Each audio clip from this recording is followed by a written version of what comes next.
Hopefully we'll get some more people coming in, but thank you all for coming to today's workshop at the Redmond Library. My name is Kellyn. I'm the Adult Services Librarian here. I do a lot of the programming for adults and all ages. If you've been to our crafternoons, I help out with that.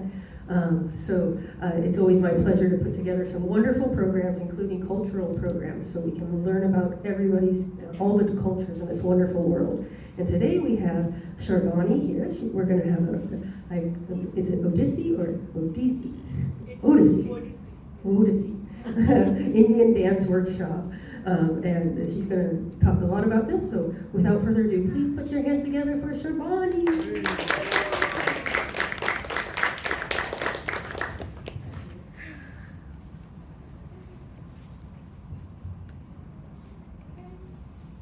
Thanks, Kelly. Thanks a lot for arranging it and kind of bearing me all throughout. I think it has been an interaction for almost like 3 months that we have been talking and trying to figure out how to do it, what to do it, what has to be the agenda. So all thanks to Kelly. This definitely wouldn't have been possible without and kind of support from her. Whatever I asked, she was always there to help and support. Thank you. Okay. So before I start with my presentation and before I start with what exactly Odissi dance is, I really would like to know what does dance means to you? It doesn't have to be an Indian classical dance. Like as dance, when you hear the word dance, what do you mean by it? Or what does it, the first thing that comes to your mind? Music. Movement, right? Yes. Expressions. Definitely true, yes. Art. I'm sorry? Art form of an Calmness, yes, yes. Energy. Mhm. Energy. Energy, right? Yes. Expression. Definitely yes, right? Sorry? Connection. Connection, yes, right. Stories. Story, yes, definitely. All these, I can definitely say, all of these are appropriate to the word dance, specifically when we refer to Indian classical dance. I would be talking only about Indian classical dance because, to be very honest, I myself is not aware with other dance forms. I definitely know that each dance form has their own style and so has their own uniqueness. And to dive into dance, you really need to have that kind of patience, and you need those time and you need those years to kind of learn it. And so Indian classical dance, as like most of you would be knowing, it's from the Indian subcontinent. In India is a culturally very rich country. We have 8 classical dance forms. So can anyone tell me, apart from Odissi, since it's all over here, what are the other 7 forms of Indian classical dance? Right, so I already got 3, Bharatnatyam, Kathakali, Kathak, Odissi, 3 more to go. Kuchipudi, right, yes, yes. Don't forget Bhangra. Bhangra, yes, but that's a folk dance. That's a folk dance, it's not a classical dance. Yeah, no. What do we call the Assamese one? Bihu. No, Bihu is again, and yes, Bihu is again a folk dance. One that goes like this. That's Manipuri. I think one person has already said Manipuri. Yeah. Yes. Okay, one more is there from Assam. And one more for Kerala also. Oh, yeah. You know the most expressive dance form? Yes, right, Kathakali. I personally believe Kathakali is one of the most expressive dance form, and that is one of the most difficult because I personally attended one workshop of Kathakali. They need 5 years just to dress up. And it was really huge. And I was like, awesome, oh my god, you need 5 hours just to dress up? And they have really like very fluid movements. They portray a lot about the storytelling and all, so it was really fantastic. One last one. That's from Assam. I'll give you a hint. Don't Google. Okay, it's Sataria. Sataria, yeah. That's a classical Indian dance form. So we have Bharatnatyam, one which is most famous. The second famous is Kathak. We have Odissi, the one that I'll try to kind of give a little bit of an intro about Odissi today. then we have Satariya, then we have Kathakali, we have, we missed Kuchipudi, I think. Yeah, Kuchipudi is from Andhra. Kuchipudi is from Andhra. And then we have Manipuri, and I'm missing out the last one. Kathakali, right. So these are the eight classical dance forms in India. Apart from that, we have a lot of folk dances, like one sir rightly said Bhangra, and there was a lady who said Bihu, that's also right. In fact, in Odissi also, in Odisha also we have one more folk dance, we call it a Sambalpuri. And there are other folk dances, like I think back in India we love to move with every beat. So wherever there's a beat, we are kind of moving, dancing, that's the way it is. However, if you ask me or if you ask me what is dance, that's written over there. So Indian classical dance is a divine form of expressions. We go a lot on expressions. In expressions, we have something called as Navarasa, which shows 9 sets of emotions. I'm definitely not going to talk about it today because if I start, I'm not going to be able to kind of finish it in 90 minutes. So we'll definitely have to meet up some other time and we can definitely talk about the 9 emotions that we normally portray in dance, which is derived from life. It's nothing like, I would rather say it's not in fantasy. Those are the 9 emotions that you have been going through in your day-to-day life. One, like say, I'll just kind of touch base. One is sadness, one is being happy. And there are other 7s also. Okay, so I will have to put my reading glasses on. I'm sorry, it might look a little weird, but yes. Okay, so what we say is, Indian classical dance is a divine form of expression. Why do we call it a divine? Because most of the classical dances, they normally tell stories about Indian mythology. And when we say Indian mythology, there are definitely Indian deities connected in and around it. Hence, we call it as a divine. And why do we call it as a divine? Because it is one of the most expressive dance forms.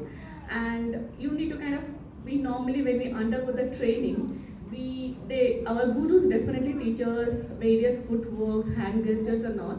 Apart from it, the most important element that we have in Indian dances, you need to connect to the character.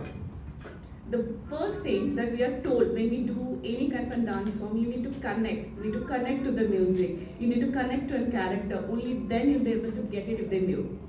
So that's how it is. We call it as a divine because there is a connection which is not seen anywhere. But we connect to various characters, various situations. Only then we start dancing. And with every movement, there is a storytelling also. We tell a story. If I'm sad, I'll portray something that I'm sad.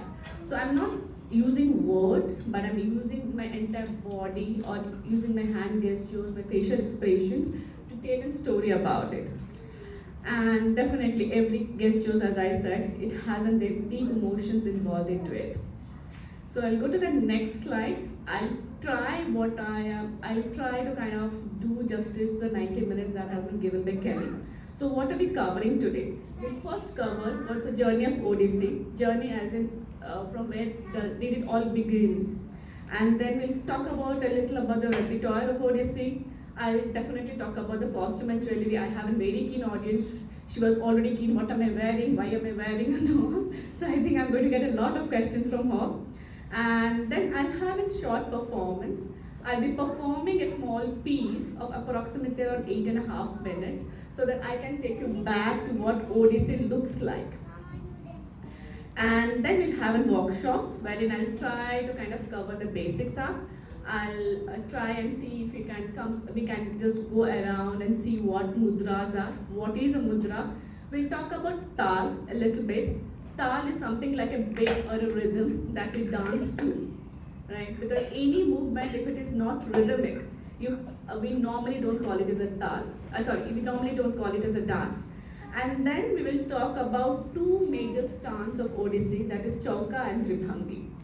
And then of course, the forum would be open. I would really welcome all the questions and I'll try my best to answer each and every one. In case if I miss something, I will give my email ID and if you can write to me, I'll again consult back with my gurus back in India. I'll try to get the most appropriate answers and I'll write back to you. I hope I do justice to this. Now let's begin. Okay, so it's the journey of Odissi. So as we already discussed, like India has 8 classical dance forms. One of them is Odissi. How did Odissi originate? There is one eastern state in India called as Odisha. That's a state, and Odissi is a dance form which has been originated from Odisha, the state. And if you ask me, like, who did kind of how did it all come through? It is actually we have a book in India. We have a book called as Natya Shastra. Natya Shastra is nothing but it's an encyclopedia of Indian theatre, Indian dance and music and choreography and compositions. So Odissi also has a linkage to Natya Shastra. And Natya Shastra was written by a Muni or a Rishi, or we can say a sage called as Bharata Muni. And this is dated back to 200 BCE. He is a person who has written about all the dance forms.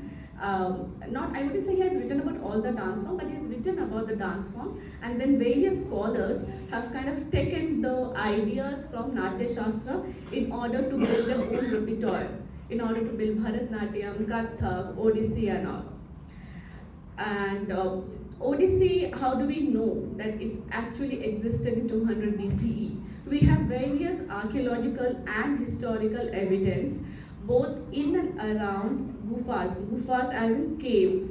There is Udaygiri and Khandagiri caves which are really famous in Odisha. So there are a lot of traces and a lot of images we still find wherein we can rightly say the archaeologists itself, they had given a reference to those caves and those paintings and those sculptures for Odissi. And Odissi, you find it like most of the temples of Odisha has lot of these carvings. I have just taken a carving of one of the famous temple, Konark temple, wherein you can see all these images. It directly speaks a lot about various poses and postures of Odissi. I'll try to demonstrate a few. The first one this. So this is a dancing lady who sits with a mardala. Mardala is a percussion item, or sorry, it's a percussion musical instrument. So this is the one that we had, or our gurus have derived from the temple carvings. Then this. Odissi gives equal importance, or I would rather say I do not want to classify it as Odissi. I think most of the dance form, they give equal importance to the audience. So this has been carved out, or the architects have carved out this as an audience kind of looking at the dancers.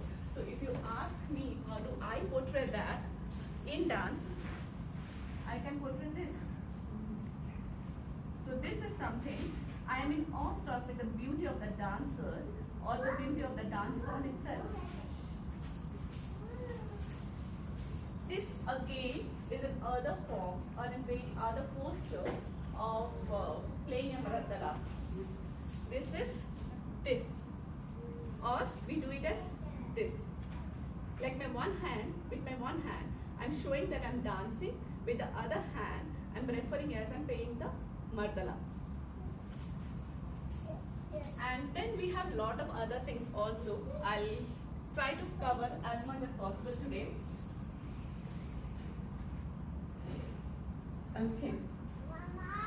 So then we come to repertoire of Odissi. Like in any kind of a text or any format, I would rather say any subject, you have an index or you have certain contents. What are the contents that is basically there in that particular subject? So exactly in the same way, even in Odissi, we also have that. We start with Manglacharan. Manglacharan is nothing. It's an invocation to the god. I'll talk a bit about it. In Manglacharan, what we do as a dancer, we first try to invoke the god or the prime deity of Odissi dance, wherein we kind of seek blessings. That's the way how the dance is connected to the divine power. We seek blessings from the deity or from the Almighty by offering flowers to the deity. Like we normally use this gesture, like gesture that we offer flowers to the deity. First, we invoke the deity, as in, if you ask me in layman's language, what I can explain is, I kind of take a deliberate effort. I take an effort to kind of tell or to kind of say that I am there. I'm invoking you by offering flowers, and then I start my dance. And then we do salutation to Mother Earth. Now this again will require a bit of a demonstration. I'll demonstrate how do we kind of do salutation to Mother Earth in the form of Bhumi Pranam. In Odissi, we normally do it in this way. Ta, ka, di, na, ka, di, ni, ta. Ka, di, na, ka, di, ni, ta. So we have three aspects to it. The first one that you saw, that I tried to show it to you, I tapped my right foot. Why did I tap my right foot? I tapped my right foot to kind of, now suppose if you have invited me to your house, I'm just not barged into your house, right? I knock and I go, if also I'm invited. So this, I tap it because I want the Mother Earth. I think we refer Earth as a mother. I want Mother Earth to kind of be aware that I'm coming. Then I step in, then I take the second foot in, and then I sit and take her blessings. And then when I'm getting up, I took her blessings. When I'm getting up, I'm taking the blessings of entire energy or entire universe in order to give me positive energy to perform well. I'm stepping back, bowing my head to the audience. These are the three main important for any dancers of Indian classical dance form, wherein we seek blessings before we start anything. Each dance form have their own ways. This is the way we do it in Odissi. And why we take kind of blessings, or why do we kind of derive positive energy from the audience? Because any form of an art is invisible if there is no audience. I might practice at a corner of my home. That's absolutely fine. That I do it for my joy. But an audience is a person who either criticizes or appreciates. Both forms are wholeheartedly accepted by an artist. Why do you accept it? I understand it's very good to appreciate all good things, right? When you say all good things about me, I'm like, oh, I'm so happy today. But why do I accept your criticisms? Anyone, any idea? To get better. Right. Because see, if you all keep on praising me, I'll only kind of keep on adding weight to myself. Oh, I'm the best, oh, I'm the best. But I do accept criticism also wholeheartedly because they are the inputs for me to improve. Now today, if I get any kind of criticism from any one of you, I have to think about it. We don't have any personal connection, right? You are spending your time to come and see me or to kind of know something about Odissi, whatever I can I can say and I can speak about. So I definitely have to go back and I need to understand if the person has criticized, he or she had definitely given some time to me. So there might be some areas wherein I need to improve, and then again next time I'm not going to go back and sulk and cry in my house. No, I'm not going to do that. I'm going to take all the criticisms, go around it, work on it, and again come back in the next time to be in front of you. So that's how it is. This is what we have been taught from the day one. Accept both good and bad because that's the way the nature is. Nature doesn't have only the sun or the moon. They have both. There is always a kind of, there is always a necessity, whether we agree or we don't agree to it. Okay, then we in Mangalacharan we can invoke a lot of deities. The common one is Ganesh Vandana. We start with the god Ganesh. Equally, we have Saraswati Vandana, we have Lakshmi, and various Vandanas. It entirely depends upon what is the repertoire you are kind of choosing it from. Then comes Nritta. Nritta is nothing, it's a pure dance form to various tals. Tal is again a rhythm. The rhythm keeps on going and we keep on kind of dancing to that rhythm. The first nritta that is commonly seen in Odissi is Batu, or it is called as Batu Bhairava, or it is called as Thai. It is referred to the main deity of dance, Nataraj, or Lord Shiva. I'll just show you a small glimpse how Batu normally looks like. So in Batu there is a bowl called as Kirtagadiganandha, Kirtagadiganandha, Kirtagadiganandha, Takke dha dha Kirtagatam, Thei Thei. So we start with first, it is Takke dha dha Kirtagatam, Thei Thei. This is the first, I'm not going to the left piece, I'm going to the left side. And then we increase our footworks. Takke dha dha Kirtagatam, Thei Thei. Then again we keep on increasing. Takke dha dha Kirtagatam, Thei Thei. So what is happening here? The pose or the rhythm is continuing at the same pace. Like Takke dha dha Kirtagatam, Thei Thei. But I'm increasing my footworks. I started with 2 and I added my eyes and my body. Then I did 4 footworks. Then I did 8. So this is the way we keep on increasing it. And then comes one more nritya. This is again a pure dance, nothing to do with any form of abhinay. The abhinay that you will normally see in any nritya, it is only the joy, only the dancer expressing his or her joy to dance. And that is called as Pallavi. Now, Pallavi is a pure dance form again, and it is based on various ragas. In Indian music, we have various ragas like Basant, like Shankaravarnam, Kirvani, Malkuns. So any dance that is based on these ragas is called as a Pallavi. Now, Pallavi, equally like the way I demonstrated Batu, a kind of a glimpse of Batu over here, Pallavi also begins very slowly. Pallavi, if you ask me what's the literal meaning of that word, it's a word taken from Sanskrit. It means a creeper. We would have normally seen a creeper needing and support to kind of grow and bloom and all, right? So that's exactly what Pallavi means in dance as well. So it's a creeper, it slowly goes up, the tempo increases, and then when we are done, might be for 8 minutes, 13 minutes, 15 minutes, it depends entirely upon the piece of the length. Then we slowly kind of reduce the speed and we end with that salutation to the audience and to the deity. Then comes one of my favorite, Natya. Natya is a dance drama. Like what exactly is a dance drama? It's a form of an abhinay. It's a storytelling without using words. We don't speak on stage.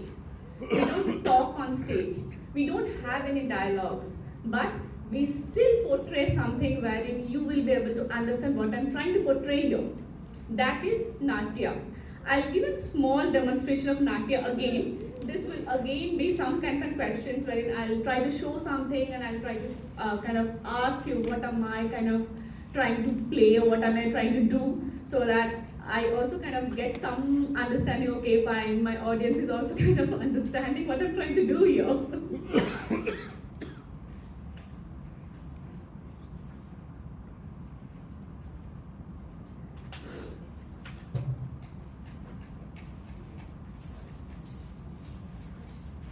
A very easy one. What's this? Krishna. Correct. The entire body I'm portraying Krishna. What is this? Flute. It's a flute. Right. And then what is this? Pallu. Yeah. Yes, the one that you're wearing. The one. Oh, sorry. Yeah, it's sari, but the upper part of the sari. Oh. It's a veil. Yes, pallu, right. In India we call it as a pallu.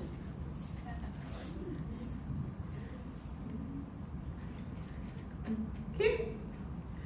So here in Abhinay, we not only kind of enact stories, we enact various verses from Indian poems, and nowadays, like the eminent gurus have started kind of enacting from various other texts as well. Not only from Indian history, they started enacting. In fact, one of my guru, she is based out in Bangalore, she did a very beautiful dance piece on the Swan Lake, wherein they portrayed the entire Swan Lake in the form of Odissi. So nowadays, apart from like we are trying to kind of break the barriers, not only being confined, though keeping the authenticity of Odissi as Odissi, we are trying to explore beyond horizons. And then is moksha. Moksha, if you ask me what does it mean, literally the meaning of moksha is liberation.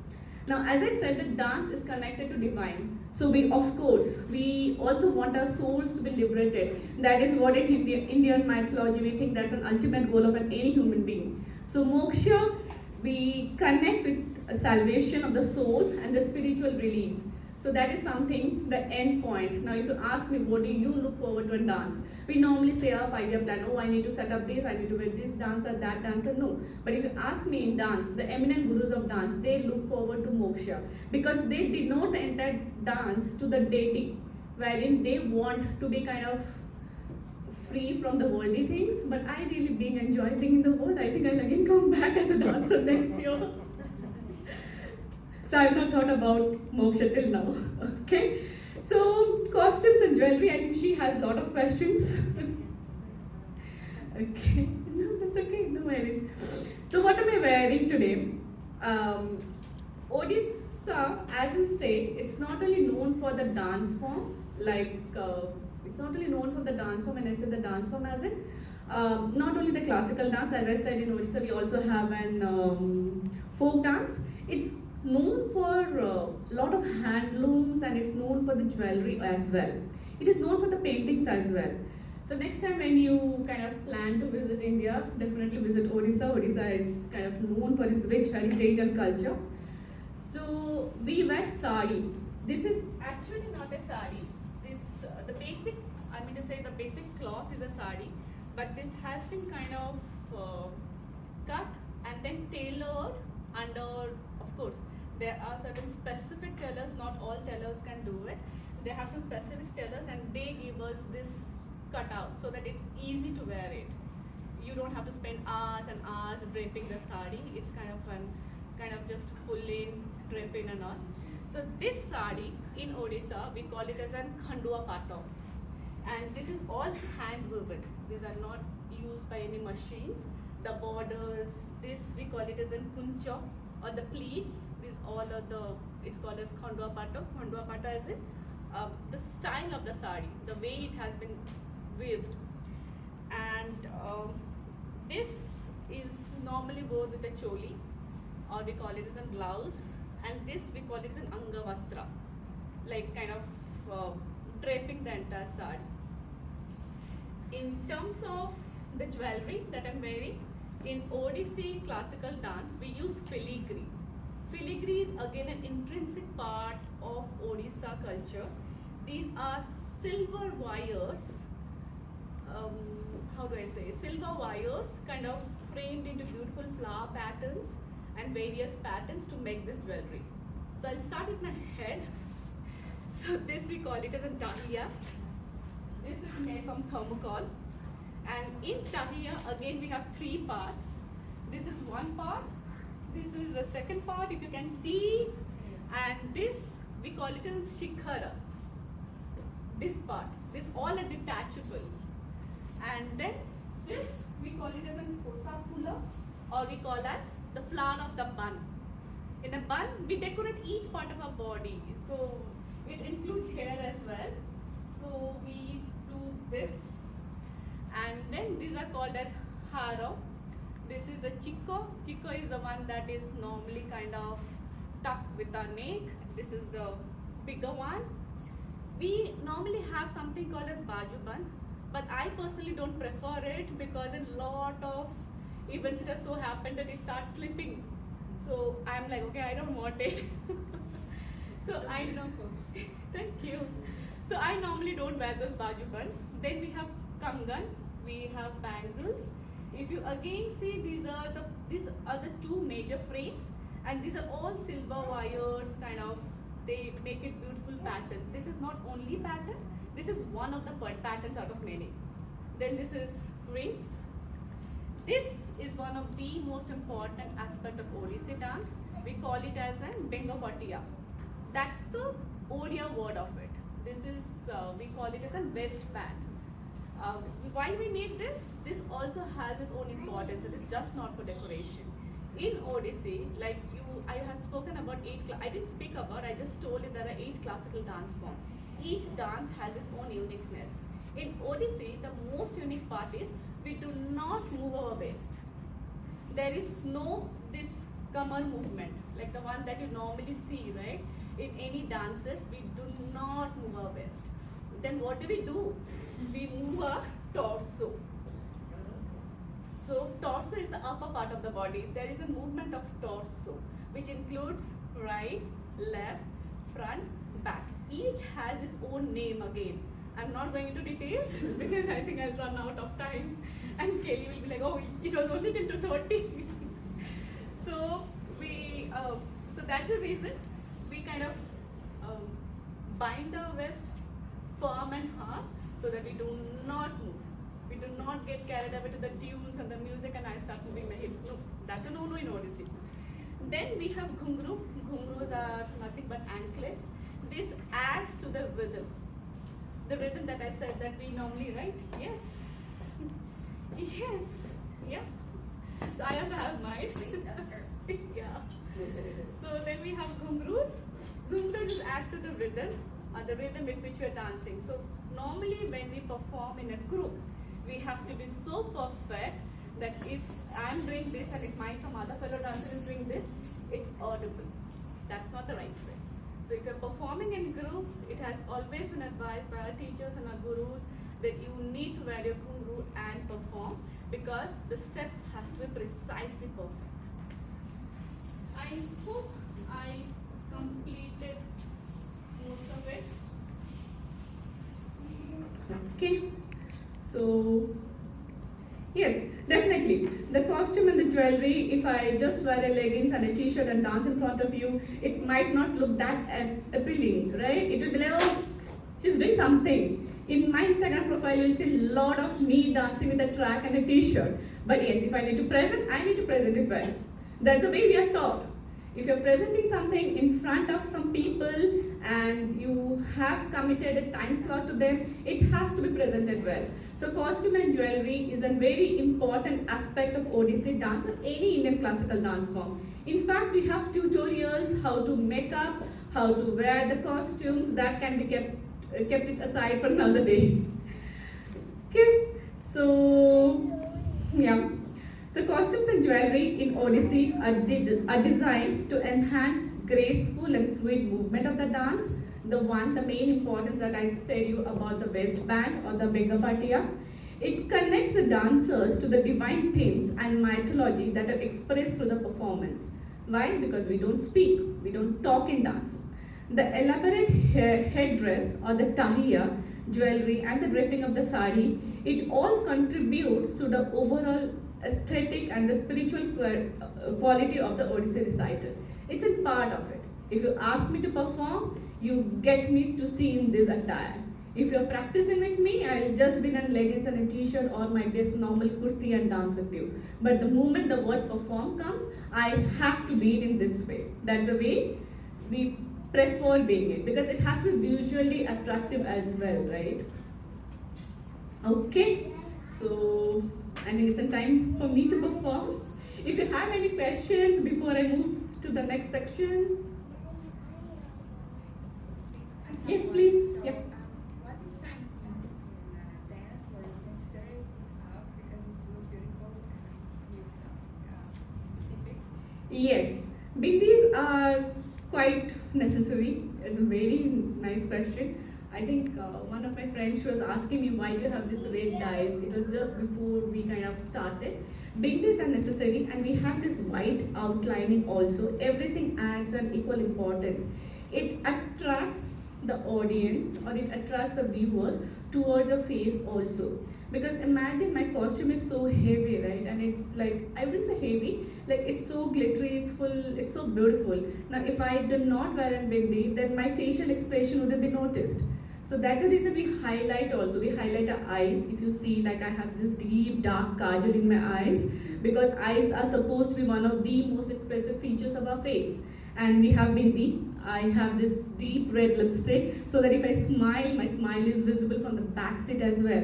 If I do not have all this, I might be smiling, but the back person might not be aware that what am I doing it. So all this kind of the makeup, the bindi, the lipstick, everything, the eyes, the dramatic eyebrows, eyes and all, it is to increase, it is to kind of make it visually more attractive and more appealing.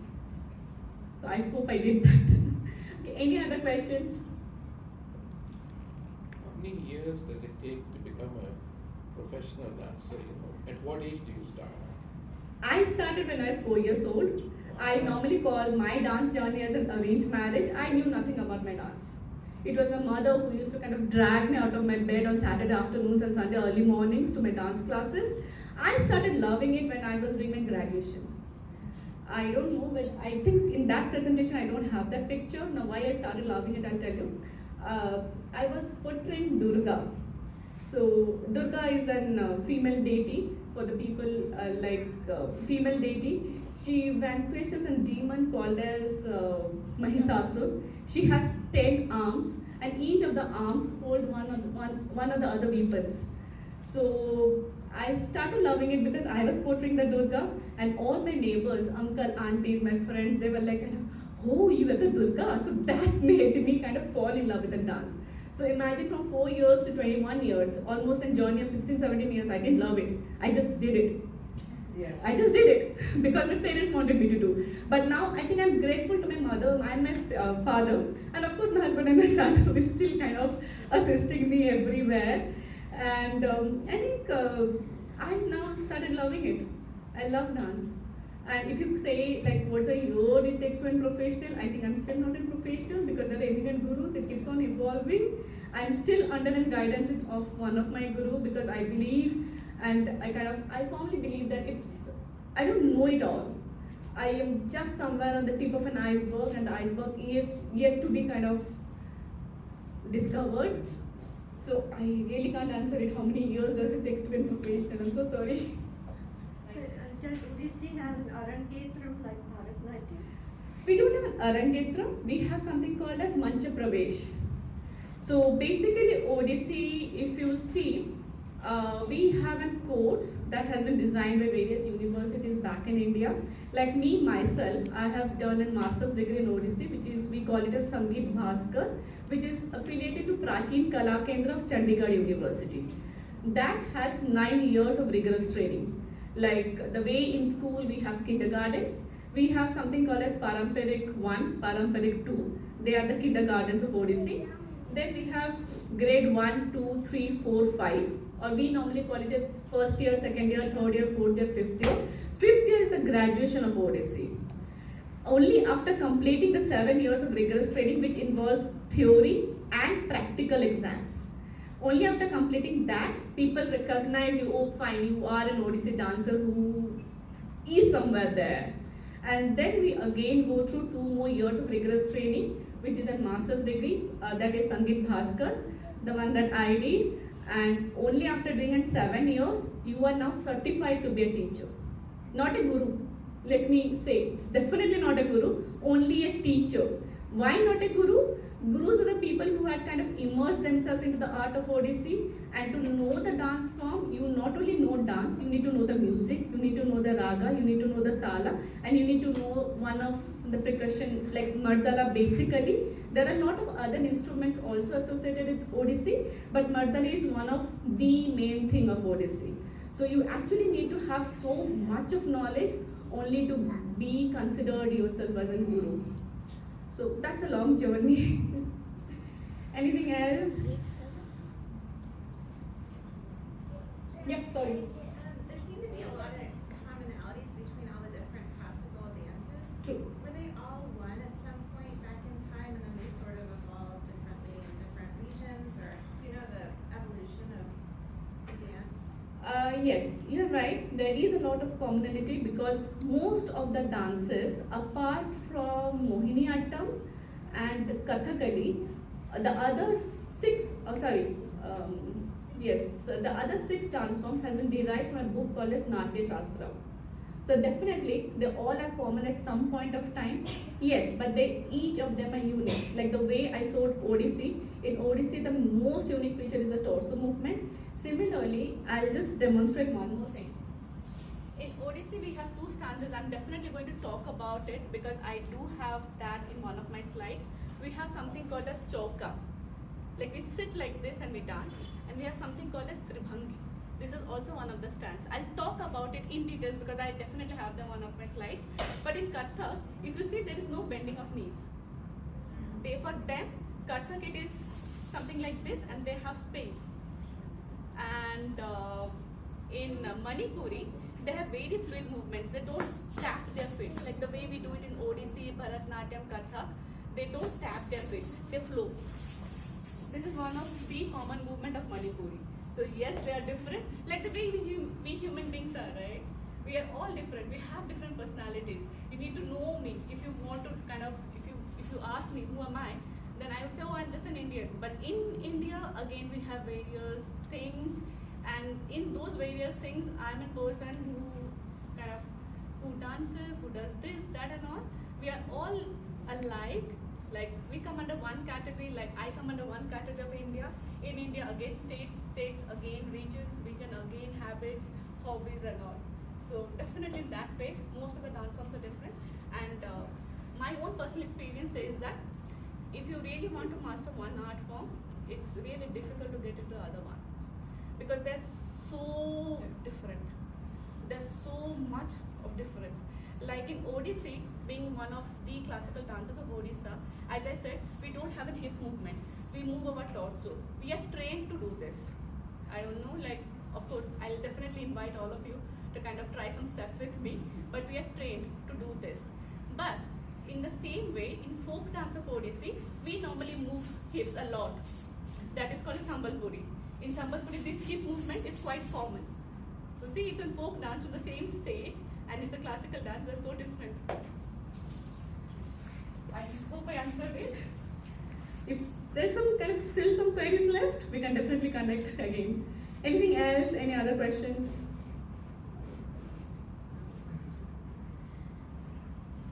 Okay. Okay. So we'll start with the dance performance now. I'm performing a piece called as Konark Kanti. Konark Kanti is a beautiful imagination by a choreographer and a poet. It does not refer, there is no salutation to a god over here.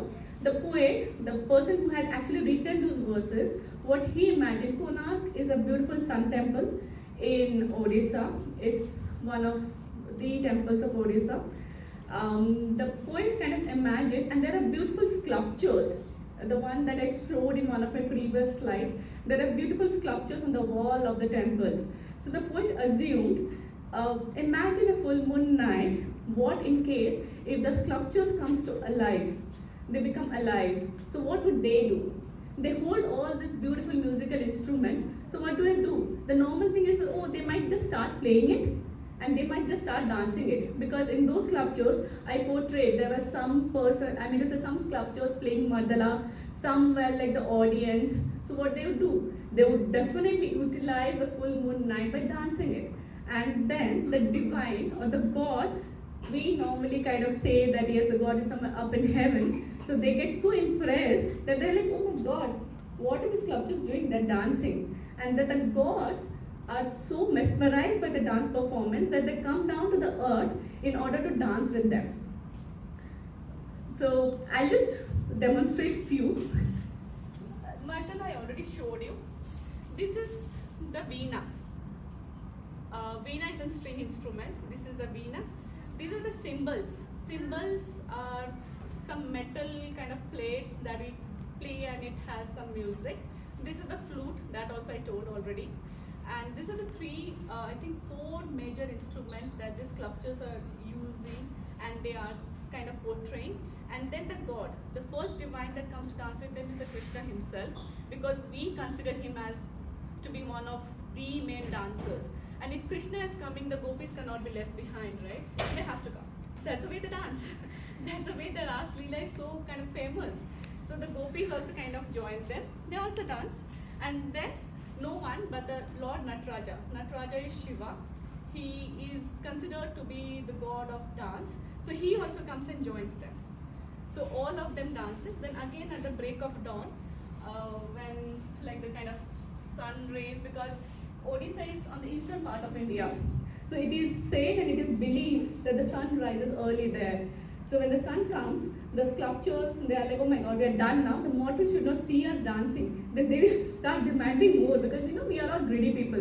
If you want one, if you have one, we keep on asking for more and more. So they again take the posters back and they go to the deep sleep. That's the imagination of the poet. I hope I do justice to it. This particular piece is choreographed by Guru Aruna Mohanty. She is an Padma Shri awardee and from Guru Manoranjan Pradhan as well. The concept or the idea of like the sculptures coming into life and then again going back to deep trance and sleep is by Guru Gangadhar Pradhan, and the music composition is done by Ramesh Chandra Das. Okay.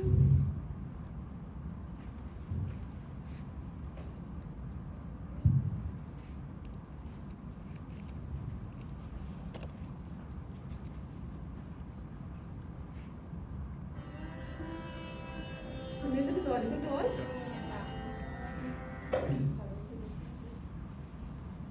I'll have a sip of water before I perform because I have spoken a lot. Normally we don't do it. We are just directly on the stage. So I hope you bear with us.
just need to kind of take a break, and then we'll start the workshop.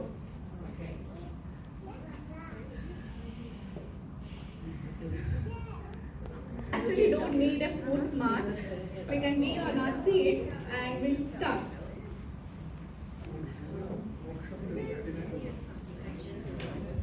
So mudras basically are the hand gestures. Since we don't speak on stage while dancing, we need to show it to the audience or else to the fellow dancers. What are we doing?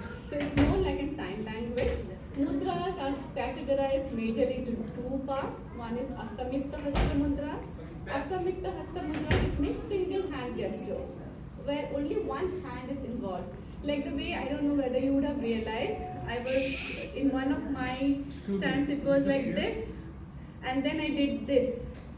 It shows with one hand, I'm showing the flute that I'm holding, and with the other one, I'm showing that I'm the king. Krishna was a king of Dwarka. He was definitely not a king, but I think his elder brother Balaram was. But yes, he was kind of one of the major person. So if you see, my two hands are doing something different. This, my left hand, it's in this flute mudra, and my right hand, it denotes the king. Or for Krishna, normally we use this as a peacock feather. We all know, if we know, like if you have ever seen the image of Krishna, he always has a peacock feather on his head. So we normally denotes that. So that's the reason Asamyukta Hasta Mudras come into picture, wherein you can use two hands to portray something different altogether. So if you see, there are approximately, I would say approximately, there are 28 Asamyukta Hasta Mudras, which is single-handed gesture. Each has its own name and each has its own meaning. We'll start with the first one. The first one is Pataka. Pataka is flag or a full leaf. Then it is Tri Pataka, wherein I bent my ring finger. This is 1/3 of a flag or a tricolor flag.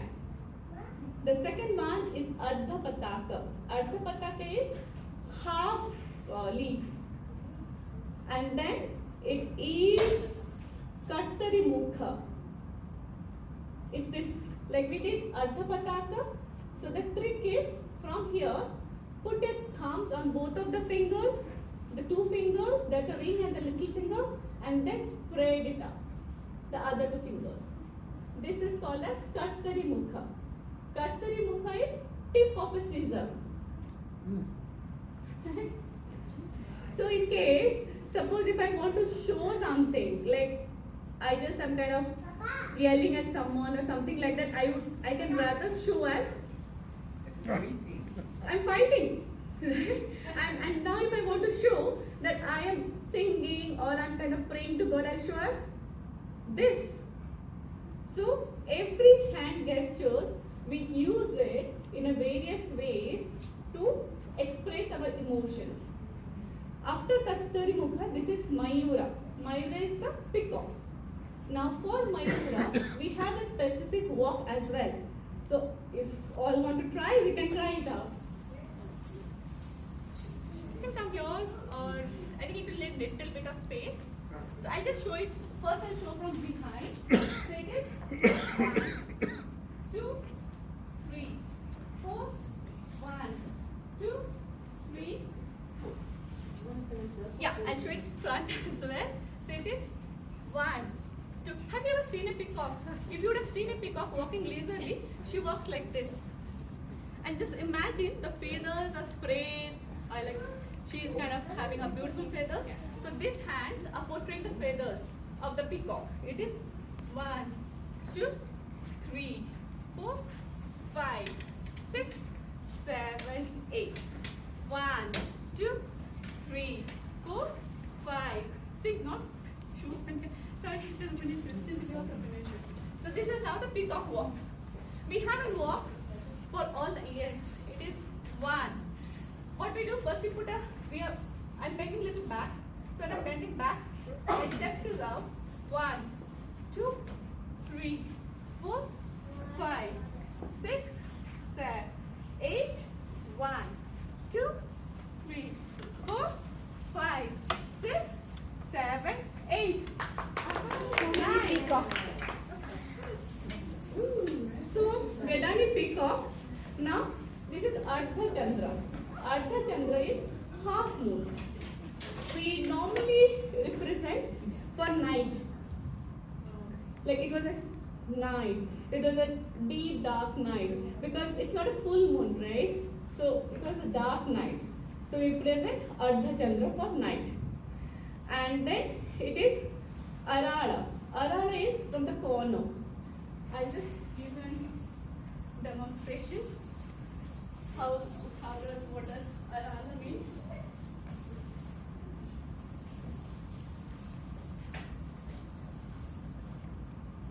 The corner.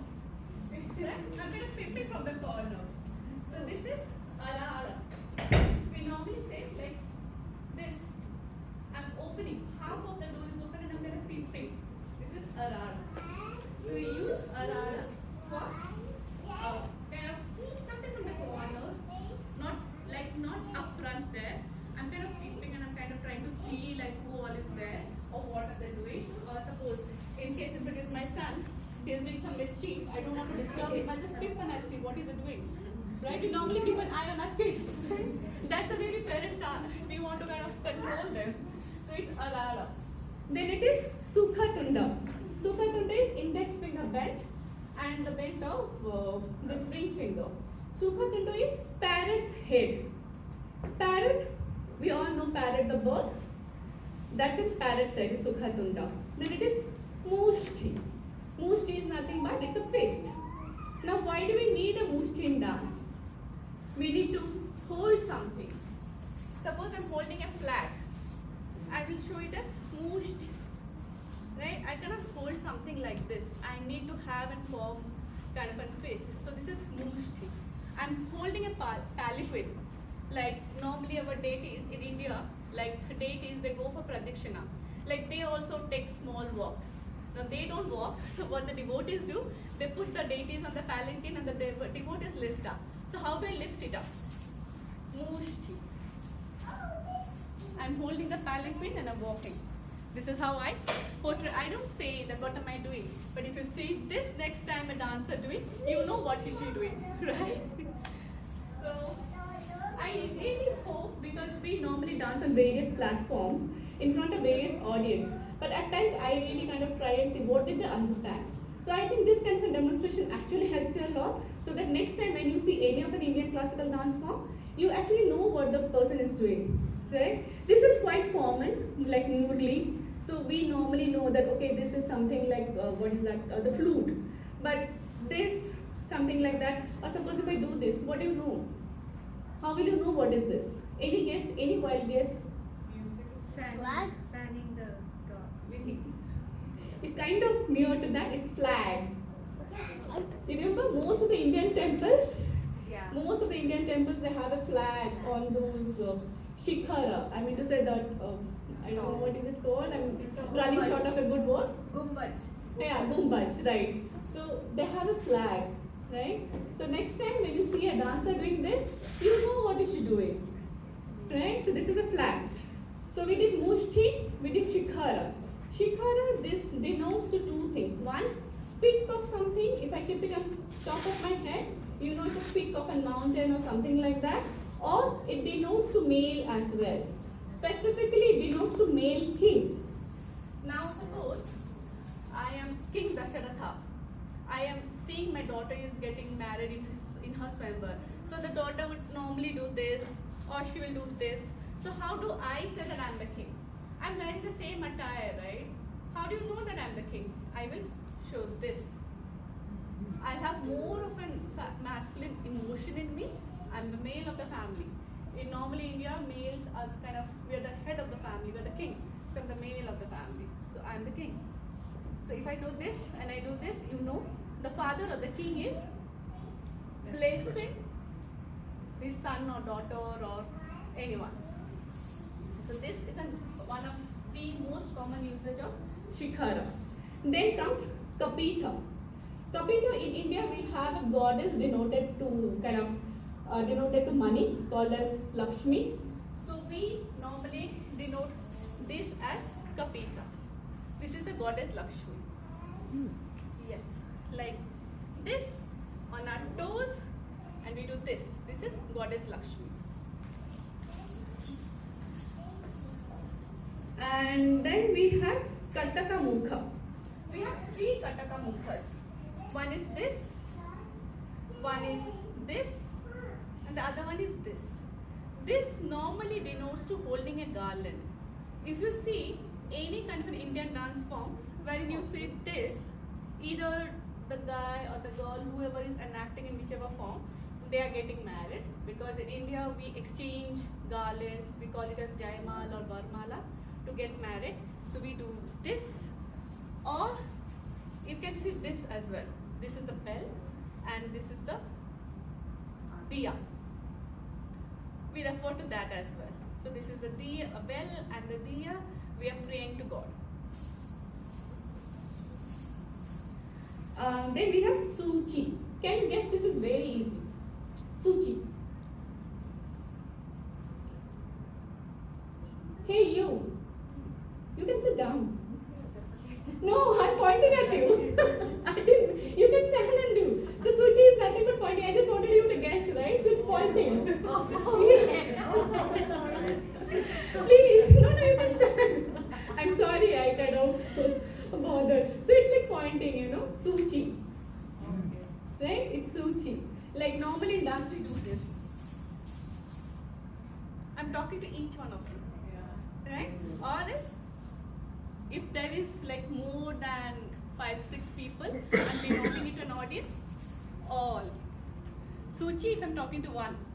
Like my son, don't put your fingers on your mouth. And so he has a habit of doing that. So that is Suchi. And then I showed you half moon. Now what in case you want to show phases of moon? I know? So that's tricky, right? Okay, half moon, you all know what half moon is. This is Chandra Kala, phases of moon. We denotes to waxing and waning of moon. So whenever a person does this, it means these are the phases of moon.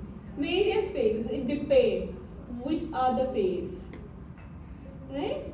Yes, it's interesting. We have our own nomenclature, we have our own alphabets. See, we don't need any language, we have alphabets. Then this is, okay, Chandrakala. Then it is Hamsasya, I think. I need my glasses. Oh, sorry. It's Padma Kosha. Padma Kosha is a lotus bud. Padma seems to be a familiar word to all Indians. It's lotus. Kosha, it's a lotus bud. Have you seen a lotus bud? It's something like this, right? Like when it's yet to kind of blossom. It's like this. So this is Padma Kosha. And then this is quite easy. Tell me what is this? Snake. Snake. Snake's head. Yes, you're right. This. Yes. No, it's this. We curved our finger a bit. Yes. Then this is Sarpasira. Then this is Mruga Shishya. Mruga in the sense it's deer. Deer's head.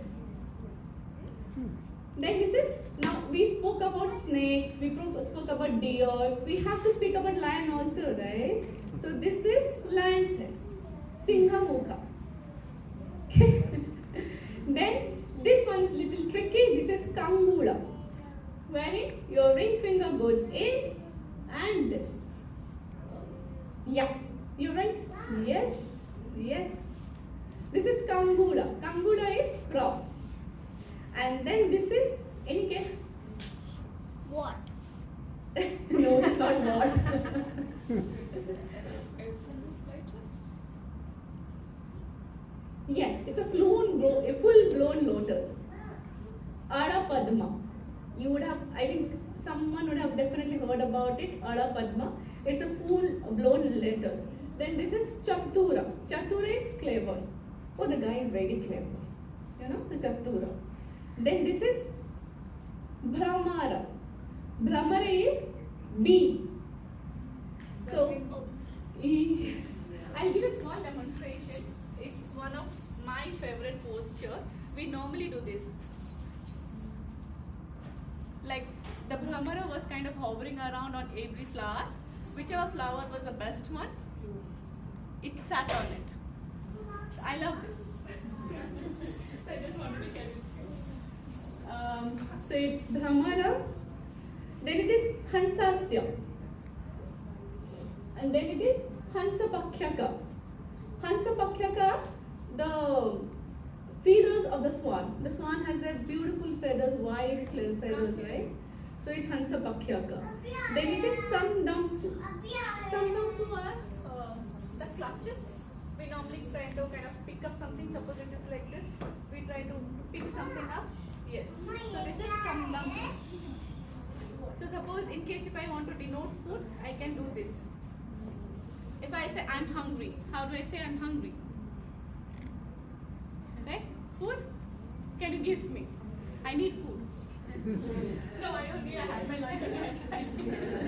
Sandamsu. Then it is Mukudaka, like small. Then it is Tambrachuda, cock's head. Hen, cock's head. And then this one is Trishulaka. Trishulaka is nothing but trident. We normally refer Trishulaka when we are showing Goddess Durga. Like as I was telling, right, Goddess Durga, she kind of vanquished and demon. So this Trishulaka. So this one is Trishulaka. Or suppose if I'm showing Shiva, I'll show this. Like Chandrachuda, Shiva is also called as Chandrachuda because he apparently has a moon on his head, and then the Trishulaka. So we are done with Samyukta Hasta Mudras, and we have something called as Samyukta Hasta Mudras. I'm not kind of deep diving into it, I'll just tell you a little bit about it. Samyukta Hasta Mudras are when we join two hands to form one hand gesture. That is called as Samyukta Hasta Mudras. So this is like in English we kind of learned, right? We first learned the alphabets A, B, C, and then we kind of slowly joined two alphabets to form in smaller words like an, can, something like that. So Samyukta Hasta Mudras. Similarly in dance also we have alphabets which are Asamyukta Hasta Mudras, the one that is demonstrated over here, and then we have Samyukta Hasta Mudras. The most common one, I'll just go 3 or 4. So the most common one is this. This is Anjali. Anjali is like Namaskar. Like we normally don't say hello. When we meet any Indians, we say Namaskar. So that is Anjali. And then we have Kapota. Kapota is pigeon. Then we have Karkata. Karkata is crab. Or suppose if I have some ill thoughts about you, how do I present that? We normally say, right, the ill thoughts are kind of intertwined and all. So this is Kapota. Like, I don't like that guy. I have some ill thoughts about him. So this is Kapota. Swastika. Like, I'm pleased. Right? So it's Swastika. Like, we normally hug, right? That, oh, I'm so pleased. So here, I cannot go and hug someone in dance. So what do I do? Swastika. So it's Swastika. And then this one is called as Doda Hasta. Doda Hasta means it refers to a feminine stance. Like feminine stance, like if I do this, you know a lady walking. If I do this, you know a man walking. There's a difference. In dance, we have different patterns of walk. Like one I showed this Mayura. Similarly, this is a lady walking. And then this is a man walking. Yeah, can come and try. Let's try. Want to try? Yes, come please.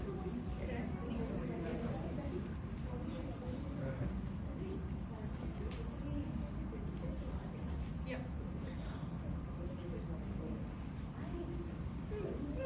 Yeah. This, you need to have this band. You have this band. But this one would be kind of loosely placed, not very tight. So this lady, you know, we walk with all full grace. We have all the time in the universe. Okay, so this is. Here we go, guys. Yes. So basically the trick is you put a hill first. Normally scientifically also it's one of the best way to walk. Walk with a hill and then the entire foot. So in dance also we refer to that. We heel first, then the toes. Heel first, then the toes. Heel first, then toes. Heel first, then toes. So this is a beautiful lady walking like you. And then if I need to represent a man walking, I will do this. In that also, if you notice, I'm walking in my heel and then I'm putting my toes. Right? So this is a man walking or the king walking. Now if I want to, so I showed a lady walking. How do I show a pretty lady walking? Yes. Some hand gestures. Like this? Oh yes. Right, she's right. So I show this. You know, like I'm a pretty lady, so I'm walking. I know that I'm pretty, and I want to kind of, I'm acknowledging it. That yes, I'm pretty. Or this as well. This. Yeah, your index finger on your thumb. Yes. That's the way. Yes. Your index finger on your thumb and your middle finger goes down. Oh, Yes, it goes down, completely down, as much as possible. No, it should not rest on the thumb. Yes. Catching it in it.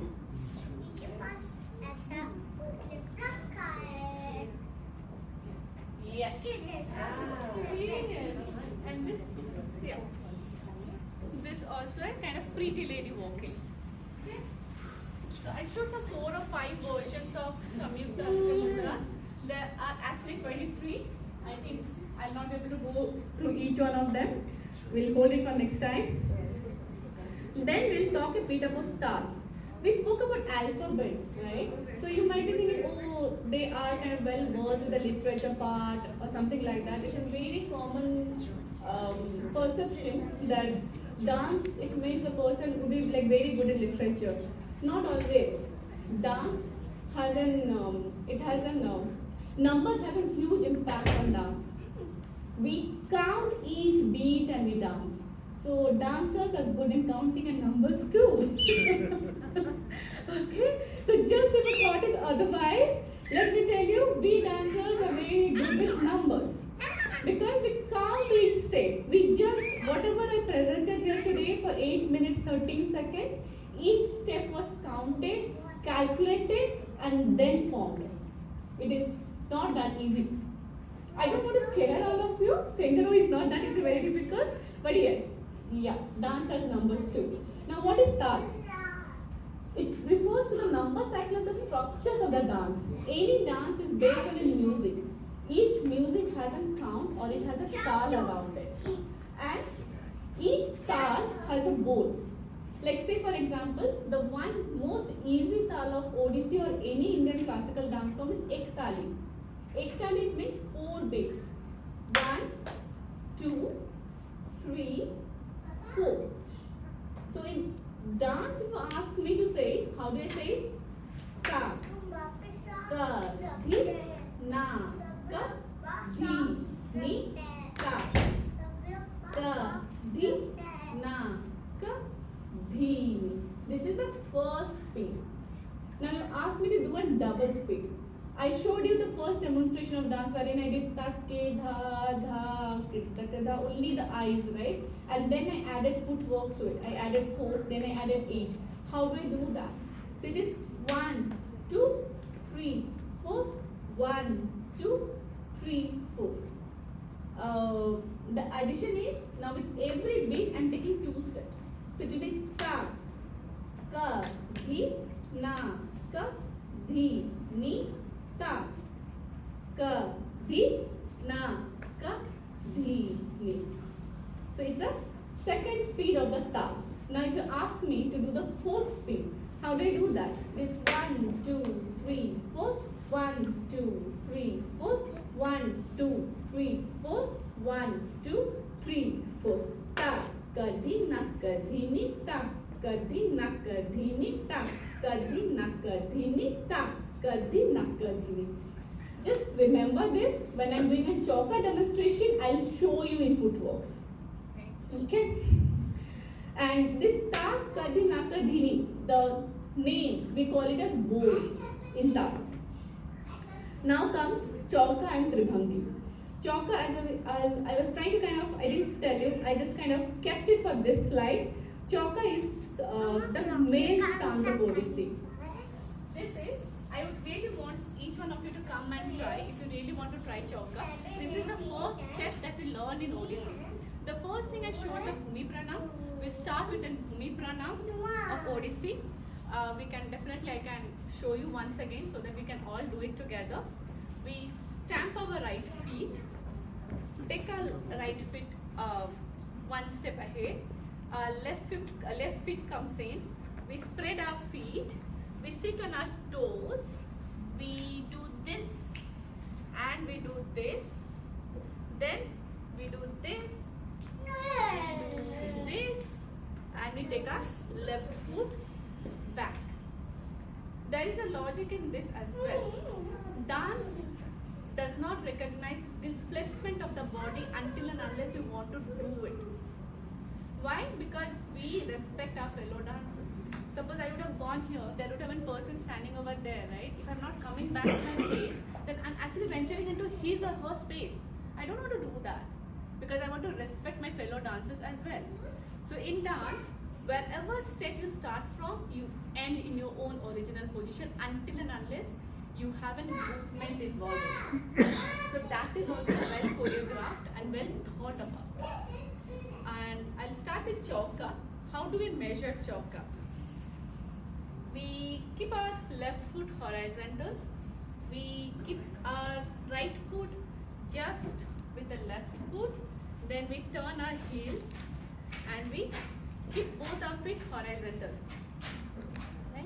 Once you keep both our feet horizontal, one major point in dance is you need to be comfortable with the present to go to a next step. So I need to be comfortable in this position. Once I'm comfortable, I have maintained the balance of my body. Then I sit down and I kind of bend my knees.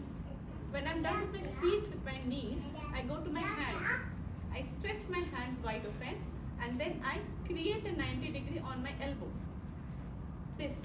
I'm creating a 90 degree. Now this is a Chauka position. Right? You can hold it. I'll come individually to kind of check.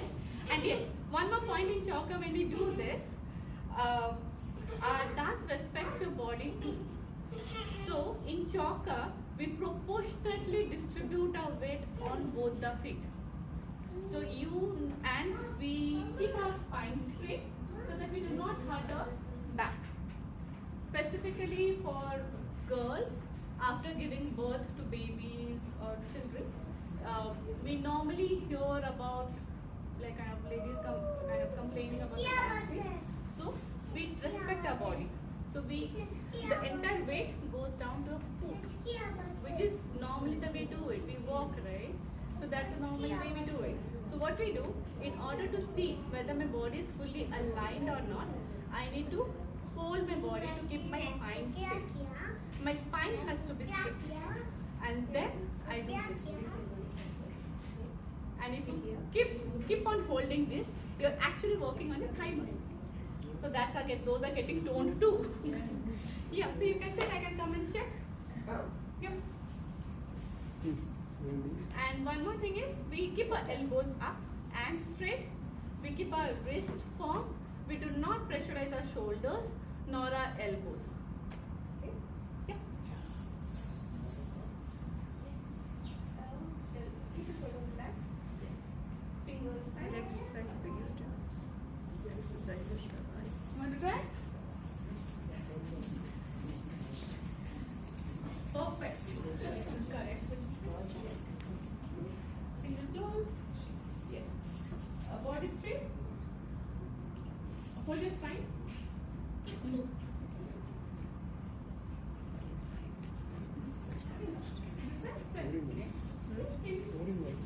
Yes. Spine straight. Very hard to spread the feet.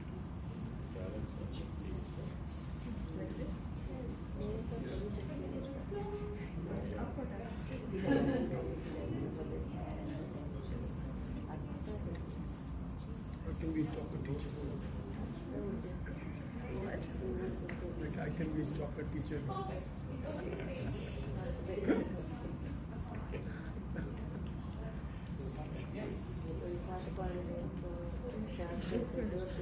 Very hard. try turning the finger. You can't move.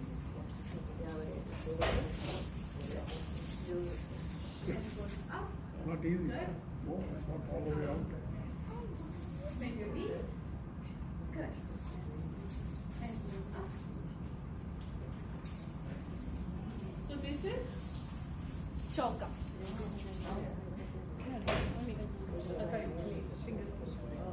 So this involves Pataka Mudra. Remember the first mudra that was there on the first slide? The previous slide. So it's Pataka. So this is Chauka. Chauka is a masculine stance. It speaks about symmetry in your body. Like you are distributing the entire body weight. As I said, it's still on your feet. If your knees are hurting or if your back is hurting, you're doing it wrong. How do you know am I doing it? Suppose if I want to do it all alone by myself. How do I know am I doing it right or wrong? If your knees are hurting or if your back is hurting, your stance is not proper. It's somewhere wrong. So we will move to Tribhangi now. Tribhangi is a feminine stance. We know we girls like everything complicated. We don't like simple and symmetrical things, right? So this is Tribhangi. So how do I do Tribhangi? It's the same kind of thing. I did chauka.